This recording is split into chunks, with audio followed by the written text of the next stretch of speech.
अस्सलामुअलैकुम। मेरा नाम है आयशा आरिफ खान और मैं जो भी कुछ करने जा रही हूँ अपनी मर्ज़ी से करना चाहती हूँ। इस पर किसी का दौर या दबाव नहीं है। अब बस क्या कहें, ये समझ लीजिए खुदा की ज़िंदगी इतनी ही होती है और मुझे इतनी ही ज़िंदगी बहुत सुकून वाली मिली। और डियर डैड, यार कब तक लड़ेंगे अपनों से? कैश विड्रॉल कर दो। अस्सलामुअलैकुम दोस्तों, नदी में कूदकर खुदकुशी करने वाली आयशा की जानिब से मौत से कबल शौहर आरिफ को लिखा गया खत सामने आ गया। मैं तुमसे बहुत प्यार करती हूँ। तुमने मुझ पर गलत इल्जाम लगाया और मेरा नाम किसी गैर के साथ जोड़ा। मुझे 4 दिनों तक भूखा रखा। नई दिल्ली। नदी में कूदकर खुदकुशी करने वाली आयशा की जानिब से मौत से कबल शौहर आरिफ को लिखा गया खत सामने आ गया। तफसीलात के मुताबिक भारत में नदी में कूदकर खुदकुशी करने वाली आयशा के केस में मजीद पेशरफ्त हुई है। भारतीय मीडिया के मुताबिक आयशा की जानिब से खुदकुशी करने से कबल शौहर आरिफ को खत तहरीर किया गया था। पुलिस आयशा का खत हासिल कर चुकी है, जिसके मुताबिक केस के हवाले से मजीद हक़ाइक़ सामने आए हैं। आयशा के खत से मालूम हुआ है कि इसके शौहर आरिफ ने इस पर बदकिरदारी का इल्जाम आयद करने समेत इसे अजियत का निशाना भी बनाया। अपने खत में आयशा ने शौहर आरिफ को मुखातब करते हुए लिखा कि मैं तुमसे बहुत प्यार करती हूँ।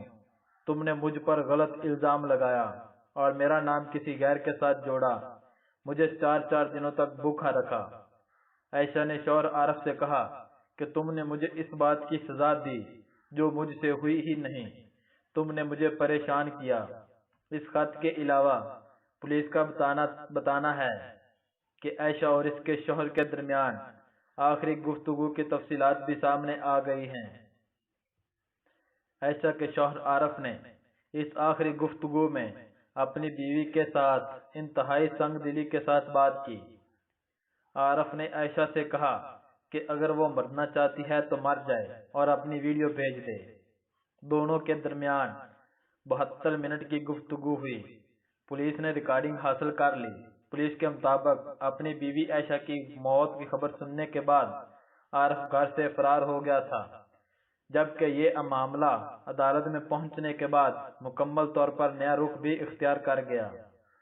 भारतीय मीडिया के मुताबिक अदालत में हुई आयशा खुदकुशी केस की समाअत के दौरान मतूफी के वकील की जानिब से तहलकाखेज इंकशाफात भी किए गए।